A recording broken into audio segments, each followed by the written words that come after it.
हरे कृष्णा सभी भक्तों को पांचांग प्रणाम।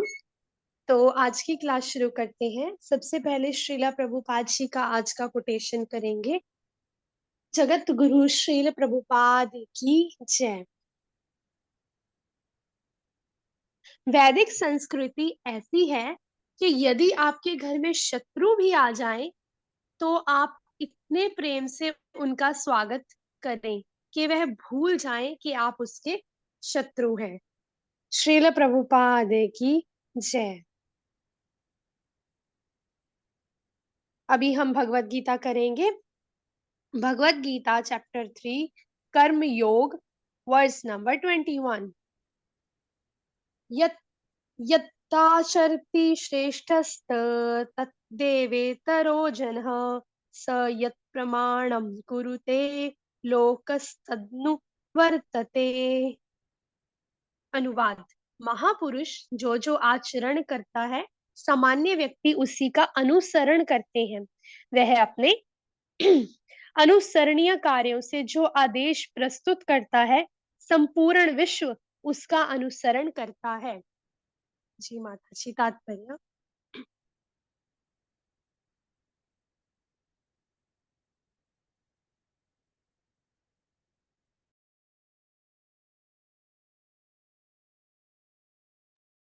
तात्पर्य जगतगुरु श्रीला प्रभुपाद द्वारा श्रील प्रभुपाद की जय। सामान्य लोगों को सदैव एक ऐसे नेता की आवश्यकता होती है जो व्यवहारिक आचरण द्वारा जनता को शिक्षा दे सके। यदि नेता स्वयं धूम्रपान करता हो तो वह जनता को धूम्रपान बंद करने की शिक्षा नहीं दे सकता। चैतन्य महाप्रभु ने कहा है कि शिक्षा देने के पूर्व शिक्षक को ठीक ठाक आचरण करना चाहिए। जो इस प्रकार शिक्षा देता है वह आचार्य या आदर्श शिक्षक कहलाता है। अतः शिक्षक को चाहिए कि सामान्य जन को शिक्षा देने के लिए स्वयं शास्त्रीय सिद्धांतों का पालन करे। कोई भी शिक्षक प्राचीन प्रामाणिक ग्रंथों के नियमों के विपरीत कोई नियम नहीं बना सकता। मनु संहिता जैसे प्रामाणिक ग्रंथ मानव समाज के लिए अनुसरणीय आदर्श ग्रंथ हैं। अतः नेता का उपदेश ऐसे आदर्श शास्त्रों के नियमों पर आधारित होना चाहिए। जो व्यक्ति अपनी उन्नति चाहता है उसे महान शिक्षकों द्वारा अभ्यास किए जाने वाले आदर्श नियमों का पालन करना चाहिए। श्रीमद् भागवतम महापुराण में भी इसकी पुष्टि की है कि मनुष्य को महान भक्तों के पद चिन्हों का अनुसरण करना चाहिए और आध्यात्मिक बोध के पथ पर प्रगति का यही साधन है। चाहे राजा हो या राज्य का प्रशासनाधिकारी, चाहे पिता हो या शिक्षक, ये सब अबोध जनता के स्वाभाविक नेता माने जाते हैं। इन सब का अपने आश्रितों के प्रति महान उत्तरदायित्व रहता है। अतः इन्हें नैतिक तथा आध्यात्मिक संहिता संबंधी आदर्श ग्रंथों से सुपरिचित होना चाहिए। हरे कृष्ण माता जी। हरे कृष्ण माता जी। Thank you. धन्यवाद। प्रणाम। सॉरी, पांचांग प्रणाम। पंचांग तो प्रणाम माता। आज का जो एक सेकंड में पानी पी लूं। जी माता जी।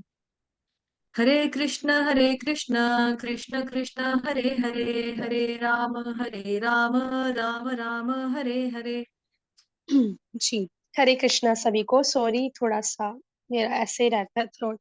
तो आज का जो वर्ष है उसका जो है अनुवाद आप देखोगे, मतलब आज का वर्ष का अनुवाद जो है वो पिछले एक दो वर्ष से रिलेटेड है। वो कैसे अभी हम जानेंगे। तो भगवान जी जो है उन्होंने पहले तो बताया कि व्यक्ति को क्या करना चाहिए अपने कर्मों से, है ना, अपने कर्म के फल से, उसके रिजल्ट से अटैच नहीं होना चाहिए। और अपना कर्तव्य समझकर, अपनी ड्यूटी समझकर मनुष्य को क्या है, अपना जो कर्म है, अच्छा कर्म मतलब भगवान की सेवा में जिसको लगाया जाता है, वो निरंतर जो है कर्म करते रहना चाहिए। और जब वो डिटैच होके कर्म करता रहेगा तो फिर उसे भगवान की प्राप्ति होती है। फिर उसके बाद भगवान जी ने जनक महाराज जैसे राजाओं का उदाहरण दिया। ठीक है, क्यों उदाहरण दिया? क्योंकि जब तक हम जैसे जो जीव है, बद्ध जीव, ठीक है, तो हमें जब तक कोई भी चीज उदाहरण देकर ना समझाई जाए तो हम कई बार उस चीज को अच्छे से नहीं समझ पाते हैं ना। तो इसीलिए बहुत सारी हमारे टीचर्स हो गए, हमारे पेरेंट्स हो गए, हमारे गुरु हो गए, वैष्णव हो गए, सब हमें उदाहरण दे के समझाते हैं। तो वैसे ही भगवान जी ने क्या किया, ये भगवान जी से आई है चीज। तो भगवान जी ने जनक जैसे राजाओं का उदाहरण दिया कि जनक जैसे जो महान राजा थे उन्होंने केवल कर्मों को करके ही सिद्धि प्राप्त कर ली है ना। और फिर दूसरों को भी शिक्षित किया, मतलब दूसरों के लिए भी क्या किया, एग्जाम्पल सेट किया एक अच्छा, कि मतलब हमें जीवों को, हम नागरिकों को कैसा होना चाहिए, हमें कैसा कर्म करना चाहिए, ये हमें कैसे पता चलेगा, जनक महाराज जैसे राजाओं से। ठीक है, उसके बाद फिर श्रीला प्रभुपाद जी ने तात्पर्य में अर्जुन की भी एग्जाम्पल दी कि अर्जुन जो थे वो, उनको भी युद्ध में लड़ने की कोई आवश्यकता नहीं थी, लेकिन भगवान ने उनको क्यों कहा कि अर्जुन तुम अपनी ड्यूटी करो, तुम इन सब के बारे में मत सोचो, इनका रिजल्ट क्या होगा क्या नहीं होगा, मृत्यु के बाद क्या होगा, वो सब मत सोचो, है ना, क्योंकि वो भगवान जी का डिपार्टमेंट है। भगवान जी जो है उस चीज का वो टेक केयर करते हैं। तो क्यों भगवान ने बोला कि युद्ध करो, ताकि जनता को सिखाने के लिए, है ना, कि हिंसा जो है वो जरूरी नहीं है, अहिंसा से भी काम लिया जा सकता है, धर्म से भी काम लिया जा सकता है, अधर्म करना जरूरी नहीं है। मतलब अधर्म करके किसी का भी जो है विकास नहीं होता, किसी की प्रगति नहीं होती, और अधर्म करके किसी का भी जो है अच्छा नहीं होता। तो भगवान जी ने क्या कहा अर्जुन को कि दूसरों को सिखाने के लिए, क्योंकि तुम एक क्षत्रिय हो तो दूसरों के लिए एग्जाम्पल सेट करो।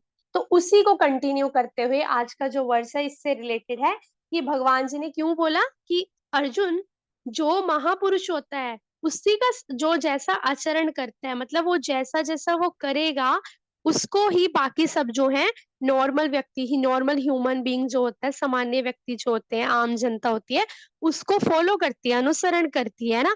और अपने जो है अनुसरणीय कार्य से जब वो लीडर होता है, जब वो आदर्श प्रस्तुत करता है, एग्जाम्पल सेट करता है, फिर पूरा विश्व, पूरा जो भी संसार है उसी का जो है, उसके ही फुटप्रिंट्स पे, उसके फुट स्टेप्स पे चलता है, वैसा ही करता है। तो भगवान जी ने जनक महाराज का एग्जाम्पल दे के अर्जुन को भी समझाया, ताकि अर्जुन तुम क्षत्रिय होने के नाते अगर युद्ध करोगे ना, दूसरों को प्रोटेक्शन दोगे, तो सब लोग तुमसे सीखेंगे, क्योंकि तुम एक महान लीडर हो, क्षत्रिय हो, महान क्षत्रिय हो। और बाकी के जो चार वर्ण जो बताए गए हैं नीचे वाले, है ना, वो क्या है, सॉरी नीचे वाले गलत बोल दिया मैंने, चार वर्ण जो बताए गए हैं उनमें जो है ब्राह्मण प्रमुख होते हैं। ठीक है, ब्राह्मण जैसे जैसे करेगा, क्षत्रिय जैसे जैसे करेगा, बाकी भी उसको फॉलो करेंगे, वैश्य शूद्र भी देखेंगे कि क्या एग्जाम्पल सेट हो रही है हमारे लिए ना, हमारे जो प्रोटेक्ट करने वाले हैं वो कैसे कर रहे हैं, हमारा सराउंडिंग कैसा बना रहे हैं, आसपास का कैसा एनवायरनमेंट बना रहे हैं। तो इसीलिए भगवान जी उसी को कल वाले वर्ष को से कनेक्ट करते हुए आज वाले वर्ष में बता रहे हैं कि अर्जुन, मतलब तुम जैसा जैसा आचरण करोगे ना, और महान पुरुष जो होते हैं, महापुरुष जो होते हैं, वो जैसा जैसा आचरण करते हैं वैसे ही सामान्य व्यक्ति भी उसी को फॉलो करते हैं। ठीक है, तो भगवान जी ने क्या कहा कि अर्जुन तुम कर्म पे फोकस करो, है ना, कर्म पे फोकस करोगे तो बाकी भी तुम्हारे ही फुटस्टेप्स पे चलेंगे। अभी इसके तात्पर्य में श्रीला प्रभुपाद जी ने कितने अच्छे और कितने इजी तरीके से जो है हमें समझाया है। तो कि अभी हम जो सामान्य लोग हैं, ठीक है, हमें कैसे नेता चाहिए होता है, कि जो हमें शिक्षा दे, है ना, अपने आचरण से सिखाए। तभी जो वोटिंग होती है, तभी कहा जाता है ना कि वोट जो है, वोट देना आपका अधिकार है। जब इलेक्शन का भी टाइम आता है, कितने दिन पहले, मतलब कभी कभी तो 2-2 महीने पहले ही तैयारियां शुरू हो जाती हैं। ये एडवर्टाइजमेंट होती है, इतनी सारी प्रमोशंस होती है ना, टीवी पे एडवर्टाइजमेंट आती है, न्यूज़पेपर में आती है, बाहर लाउड स्पीकर वाला बोलता आता है ना।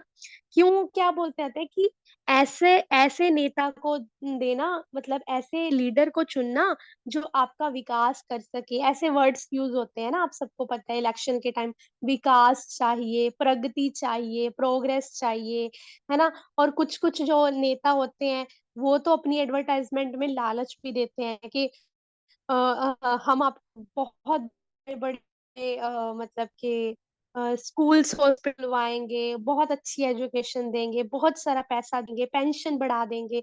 वो ऐसा क्यों करते हैं, वो दिखाते हैं कि हम जो है बहुत अच्छे हैं, है ना। क्यों वो ऐसी लालच क्यों देते हैं कि हम पढ़ाई बहुत अच्छी करवा देंगे, पेंशन देंगे, स्कॉलरशिप्स देंगे बच्चों को, ताकि उनको भी पता है कि जब हम एक अच्छी, मतलब अच्छी वाली लालच देंगे ना इन सबको, मतलब तो फिर ये हमें वोट देंगे।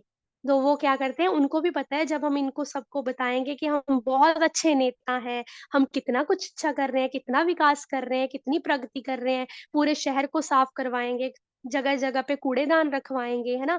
स्वच्छ भारत, स्वच्छ अभियान। तो ऐसे करके जो लोग हैं वो हमें वोट देंगे, है ना?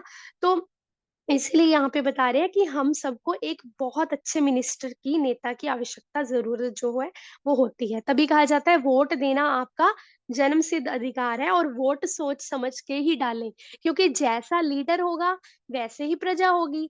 अगर हमारा नेता है जो अच्छा होगा, मतलब जैसे होम मिनिस्टर ले लो, एजुकेशन मिनिस्टर ले लो, अगर वो खुद पढ़ा-लिखा होगा, है ना? उसने बहुत सारी अच्छी-अच्छी डिग्रीज़ की हैं, डिग्रीज़ ही नहीं ली हैं, बल्कि सच में वो दिमाग से काम लेता है, बहुत अच्छे तरीके से देश के बारे में सोचता है। तो हम जो जनता है, हम भी देखेंगे कि वॉव! हमारा लीडर कितना अच्छा है, ये कितना हमारे बारे में सोचता है ना? इसने तो और ज़्यादा अच्छे से स्कूल खुलवा दिए, बच्चों के को कितनी सारी स्कॉलरशिप दी है, अभी हम भी अच्छे से पढ़ाई करेंगे, हम भी और अच्छे से मेहनत करेंगे ताकि हमें भी स्कॉलरशिप मिले, हम भी पढ़ाई में अच्छा करेंगे, है ना? तो जैसा मिनिस्टर होगा, जैसा नेता होगा, वैसे ही जो है प्रजा बनेगी। लेकिन वहीं पे अगर ऐसे पर्सन को मिनिस्टर बना दिया जाए जो खुद पढ़ा-लिखा नहीं है, जो खुद अनपढ़ है, ऐसे-ऐसे मिनिस्टर भी बनते हैं आजकल तो इंडिया में, जो जेल में बैठे होते हैं और जेल में बैठे-बैठे ही वोटिंग जीत जाते हैं ना। और हम जैसे कुछ-कुछ गधे लोग तो मतलब आपकी बात नहीं कर रही हूँ, जो अनपढ़ जो लोग होते हैं, कुछ-कुछ मतलब बुद्धि से काम नहीं लेते हैं, वो तो गधे लोग तो बिना सोचे-समझे वोट डाल देते हैं कि कोई बात नहीं, जेल में बैठा है तो क्या हुआ, पहले तो अच्छा था ना पर्सन, इसको डाल दो वोट।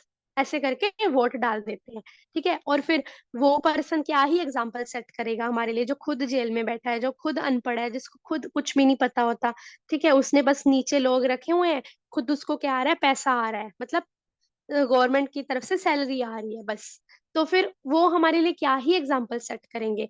तो जैसे कुछ नेता जो होते हैं, अगर वो खुद स्मोकिंग करते हैं, अगर जैसे कुछ-कुछ बच्चों के जो पेरेंट्स होते हैं, वो अगर खुद शराब पी रहे हैं, बच्चों को बोल रहे हैं, "जा बेटा गिलास लेकर आ, शराब पीनी है ना? बियर पीनी है।" वो बच्चों को बोलेंगे कि बेटा देखो शराब नहीं पीना चाहिए, अच्छी बात नहीं है, सिगरेट नहीं पीना चाहिए, तो बच्चा क्या सोचेगा कि पापा खुद शराब पी रहे हैं और मुझे बोल रहे हैं मत पीना चाहिए, वो क्या करेगा हँसेगा, कि पापा आप तो बड़ा अच्छा मज़ाक कर लेते हो, है ना? तो मतलब कहने का मतलब है वो अपने पापा को फ़ॉलो नहीं करेगा, अपने फादर को बिल्कुल भी फ़ॉलो नहीं करेगा क्योंकि उसको पता है कि चाहे मेरे पापा कितना भी मुझे बोली जाएँ बेटा शराब मत पियो, वो कल को अपने दोस्तों के साथ जब थोड़ा-सा बड़ा हो जाएगा जाके ज़रूर शराब पिएगा, ये सोच के कि मेरे पापा भी तो पीते हैं ना, मैं भी पीऊँगा। तो वो किससे सीख रहा है? अपने पापा के वर्ड्स से नहीं सीख रहा, वो आचरण से सीख रहा है। उसके पिता का जैसा आचरण है, जैसा उन्होंने व्यवहार किया, तो वैसा जैसा उन्होंने करैक्टर में शो किया अपने, पर्सनैलिटी में शो किया, वैसा ही बच्चे ने जो है उसको कैप्चर किया, ठीक है? उसको कॉट कर लिया।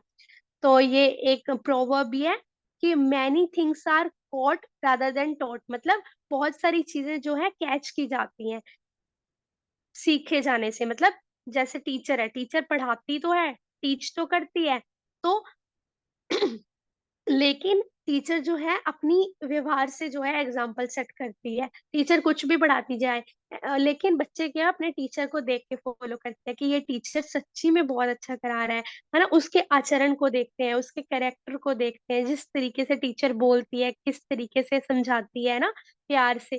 तो फिर वो जो चीज़ है बच्चे भी उसको जो है फॉलो करते हैं। तो इसीलिए क्या कहा गया है कि हम सबको ऐसे नेता की जो है बहुत ज़रूरत है।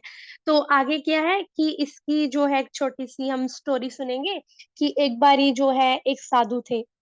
तो बहुत अच्छे साधु थे, उनके पास एक माता गई, तो वो अपने बच्चे को लेकर गई। उनका बच्चा जो था वो बहुत ही ज़्यादा मिठाइयाँ खाता था, उसको मीठा खाने का बहुत शौक था। उसकी माता उसको मना करती थी कि बेटा ज़्यादा मीठा मत खाया करो, तुम्हें डायबिटीज़ हो जाएगी या तुम्हारे दाँतों में कीड़े लग जाएँगे, है ना? लेकिन वो बच्चा जो है वो सुनता ही नहीं था क्योंकि हम सबको भी तो मीठा पसंद है ना। तो फिर उसकी माँ ने क्या किया, वो उसको लेके गई बाबा जी के पास। तो उन्होंने बोला, "बाबा जी देखो मेरा बच्चा जो है ना वो बहुत मीठा खाता है। मैं तो इसको समझा-समझा के थक गई लेकिन ये तो मेरी बात ही नहीं सुनता। प्लीज़ आप ही इसको समझाओ ना कि ये मीठा नहीं खाए।" तो बाबा जी ने कहा ठीक है, तुम एक काम करना, तुम 1 हफ्ते बाद मेरे पास आना। तो फिर वो चले गए। कहते ठीक है। तो फिर जब 1 हफ हफ्ते बाद वो वापस आए, तो उन्होंने बोला जी बाबा जी आप बताइए अभी क्या कहेंगे? तो उन्होंने बोला देखो बेटा मीठा मत खाया करो, मीठा खाना अच्छी बात नहीं है, ठीक है? इतना बोला। तो फिर उनकी माता ने बोला कि बाबा जी ये बात तो आप हमें 1 हफ्ते पहले भी बोल सकते थे कि मीठा मत खाया करो, मीठा खाना अच्छी बात नहीं है। अभी उसके लिए आपने हमें 1 हफ्ते का टाइम क्यों दिया? तो उन साधु पुरुष ने बोला कि देखो माता मैं तो खुद ही मीठा खाता था, मुझे तो खुद मिठाइयाँ बहुत पसंद है। तो जब मैं खुद इतना मीठा खाता था, तो मैं आपके बच्चे को कैसे बोल देता कि बेटा मीठा मत खाया करो, तो वो गलत हो जाता ना। तो इसीलिए मैंने आपको 1 हफ्ते का टाइम दिया ताकि तब तक 1 हफ्ते जो है मैंने बिल्कुल मीठा नहीं खाया, मैंने मीठा छोड़ ही दिया खाना। तो तो फिर मतलब वो अच्छा साधु था, है ना? तभी उन्होंने जो है कि कहने का मतलब ये है कि पहले आचार फिर प्रचार। कहते हैं ना पहले आचार फिर प्रचार। मतलब अगर हम खुद मीठा नहीं खा रहे हैं, तो मतलब अगर वो खुद मीठा खा रहे हैं, तो वो बच्चे को कैसे बोल देते? इसी तरह अगर हम अच्छे एग्जाम्पल सेट करेंगे तो फिर जो है दूसरे भी हमें जो है वो फॉलो करते हैं वैसे वैसे। इसीलिए जो नेचुरल लीडर्स होते हैं, नेचुरल लीडर्स कौन कौन होते हैं? माता माता जो होते हैं अपने बच्चे को अपने नेचर से, अपने व्यवहार से, अपने कैरेक्टर से जो है वो सिखाती है ना। जैसे जैसे मदर जो है बिहेव करती हैं, जैसे जैसे फादर जो है बिहेव करते हैं, वैसे वैसे बच्चे जो है सीखते हैं। ठीक है, ये नेचुरल लीडर होते हैं। मतलब वो घर में उनको बोलना नहीं पड़ता बेटा ऐसे करो, बेटा ऐसे करो। हर चीज को बोलते तो नहीं है ना हमारे पेरेंट्स जैसे जैसे कर रहे हैं, दूसरों के साथ बात कर रहे हैं। हमारे घर पे कोई मांगने वाला आ रहा है या पंडित आ रहे हैं, तो पंडित को भी हमारे पेरेंट्स कैसे दान देते हैं, है ना? मतलब जैसे मेरे मम्मा जो है कोई भी कुछ भी होता है पूर्णमासी, अमावस्या, तो हमारे घर में ये है कि पंडित जी को क्या दिया जाता है, काफ़ी कुछ दिया जाता है, पूड़ी, खीर, उनको प्रसादम दिया जाता है, भगवान कृष्ण को प्रसादम लगा के उनको हम देते हैं, ठीक है? ऐसे करके जो है हम भी फिर सीखते हैं कि अच्छा दान देना अच्छी बात है, हमारे पेरेंट्स कितना अच्छा दान देते हैं, हम भी और दान देंगे, है ना? तो ऐसे से जो है हम अपने पेरेंट्स के नेचर से सीखते हैं, तो ये नेचुरल लीडर है। और नेचुरल लीडर्स कौन से होते हैं? मिनिस्टर, नेता हो गए, प्राइम मिनिस्टर हो गए, प्रेसिडेंट हो गए, ये सब जो है नेचुरल लीडर हैं। आगे कौन है नेचुरल लीडर? गुरु, ब्राह्मण, वैष्णव, ये भी नेचुरल लीडर हैं। जो जैसे-जैसे गुरु हमारे करते हैं, वैसे-वैसे हम सीखते हैं कि वाओ! हमारे गुरु महाराज जी ने ये किया, तो हम भी अच्छे इंसान बनेंगे। जैसे हम आपको सबको पता है अभी हम प्रचार कर रहे हैं, तो हम क्या करते हैं जभी भी हम बात करते हैं कुछ भी, तो उसमें हम प्रभुपाद जी का लेकर आते हैं ना, जैसे माताजी भी आप सबको समझाते हैं। तो माताजी भी कितनी बार यूज़ करते हैं कि एक बारी क्या हुआ था कि प्रभुपाद जी के पास शिष्य आए थे, मतलब प्रभुपाद जी का एग्ज़ाम्पल देके बताते हैं ना। तो कहने का मतलब ये है कि जैसा हम सीखे हैं, वैसा ही हम बताते हैं। हम प्रभुपाद जी के एग्ज़ाम्पल देके क्यों बताते हैं? क्योंकि प्रभुपाद जी जैसा-जैसा व्यवहार करते थे, वैसा-वैसा उन्होंने हमारे लिए कितनी अच्छी एग्ज़ाम्पल सेट की हुई है ना, तो वो हम दूसरों को भी बताते हैं ताकि हम सब भी प्रभुपाद जी के जो चरण चिन्ह हैं, उनके ऊपर चल सकें, है ना? हम आचार्यों का एग्ज़ाम्पल लेते हैं, हमारे आचार्य कैसे थे, हमारे गुरु परंपरा, गुरु महाराज जी जो हैं, श्रील भक्तिसिद्धांत सरस्वती ठाकुर प्रभुपाद, उनके आगे गौरकिशोर दास बाबा जी महाराज, श्रील जगन्नाथ दास बाबा जी महाराज, मतलब वो जैसे-जैसे वो करते थे, उन सब की आज भी हम एग्ज़ाम्पल लेते हैं। और हमारे जो वैष्णव हैं क्या बोलते हैं, प्रभु जीस हैं, माता जीस हैं, जो प्रचार सेवा में हैं, सीनियर जो हैं, उनसे हम लेक्चर्स में भी सुनते हैं कि वो कितना अच्छा जो है एग्ज़ाम्पल सेट करते हैं। तो वैसे-वैसे हम जो है हमें हम बनते हैं, ऑटोमैटिकली बनते हैं। तो इसीलिए कहा गया है कि एक अच्छे आदर्श नेता की जो है बहुत ज़रूरत होती है। क्यों? क्योंकि वही जो है, जो अच्छा आदर्श नेता होता है, वो क्या होता है, वो व्यक्ति उन्नति चाहता है ना, प्रोग्रेस हो, ताकि सबका विकास हो, है ना? तो हमें क्या करना है, हमें भी उनके नियमों का जो है पालन करना चाहिए, हमें उनके चरण चिन्हों का, पद चिन्हों का अनुसरण करना चाहिए, ताकि हम आध्यात्मिक राह पे चल सकें। हमें जो हमारे आचार्य हैं, हमारे गुरु परंपरा है, हमारे श्रील प्रभुपाद जी हैं, हमारे शास्त्र हैं, शास्त्र भगवद गीता, श्रीमद् भागवतम, उसमें जो महान भक्तों की हम कहानियाँ पढ़ते हैं, अभी जो भागवत कथा चल रही है, उसमें भी कितने महान-महान भक्त हैं ना, प्रहलाद महाराज जी हो गए, ठीक है, महाराज परीक्षित हो गए, सुखदेव गोस्वामी हो गए, और भी कितने सारे है ना महान-महान भक्त हैं भगवान के। उनके बारे में हम पढ़ के उनके एग्ज़ाम्पल्स लेते हैं ताकि हम भी उनके क्या बोलते हैं, चरण चिन्हों का अनुसरण कर सकें, मतलब उनके चरण चिन्हों पर, फुटस्टेप्स को फ़ॉलो कर सकें, है ना? उससे क्या होगा, उससे हमारी जो आध्यात्मिक प्रगति है, हमारी स्पिरिचुअल ग्रोथ है, वो हो जाएगी, प्रोग्रेस हो जाएगी, और हम भगवान के और ज्यादा करीब जो है होते चले जाएंगे। ठीक है। तो आगे क्या है, आगे क्या है, तो भगवान श्री कृष्ण वही जो है अर्जुन को अभी समझा रहे हैं। कितना देखो, कितना क्लियरली है ना, कितनी सारी भगवान कृष्ण ने एग्जांपल्स दी हैं।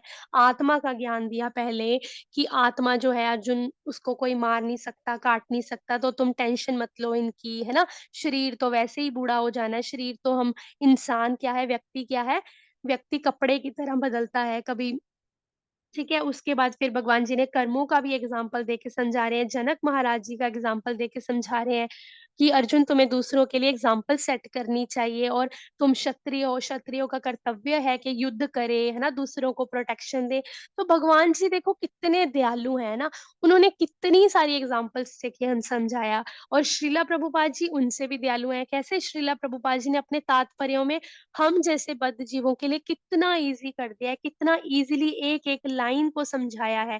और इवन के इतनी सारी लैंग्वेजेस में भगवत गीता को ट्रांसलेट भी किया है, इंग्लिश हो गई, बंगला हो गई, तमिल हो गई, तेलुगु हो गई, कितनी सारी लैंग्वेजेस हैं। इवन के चाइनीज, जापानीज में भी भगवत गीता आती है, ताकि हम इजीली जो है समझ सकें और वैसे वैसे बन सकें, जैसा जैसा भगवान जी ने हमें बनने के लिए बोला है। ठीक है।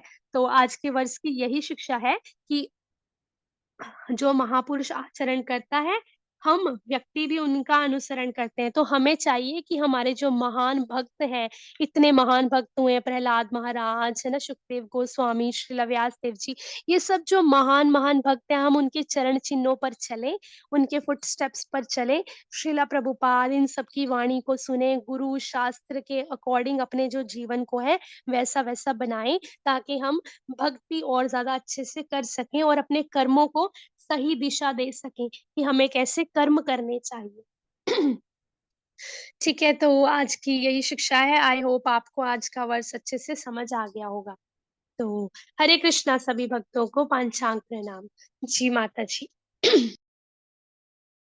हरे कृष्ण माता जी, पंचांग प्रणाम। बहुत ही अच्छा करवाया, एग्जाम्पल्स भी सारी अच्छी थी। वो जो स्टोरी तो बहुत बार सुनी हुई है हम लोगों ने, मीठे वाली कहानी, है ना। हाँ तो, जी माता जी। तो सही है, बहुत अच्छा करवाया। धन्यवाद माता जी। माता जी ऑल द वाञ्छाकल्पतरुभ्यश्च कृपा सिन्धुभयेव च बचा पतितानां पतितानां पावनेभ्यो पावनेभ्यो वैष्णवेभ्यो नमो वैष्णवेभ्यो नमः। नमो नमः। अनंत कोटि वैष्णव वृंद की जय। जय संवेद भक्त वृंद की जय। श्रील जय प्रभुपाद की जय। जय। श्री कृष्णचंद्र भगवान की जय। श्रीमद् भगवद गीता की जय। हरे कृष्ण। जय। प्लेट आने वालों, प्लीज टाइम पे आया करो। अभी तो खत्म हो गया। कल से या टाइम से आ जाएंगे, 6:45 मतलब 6:45।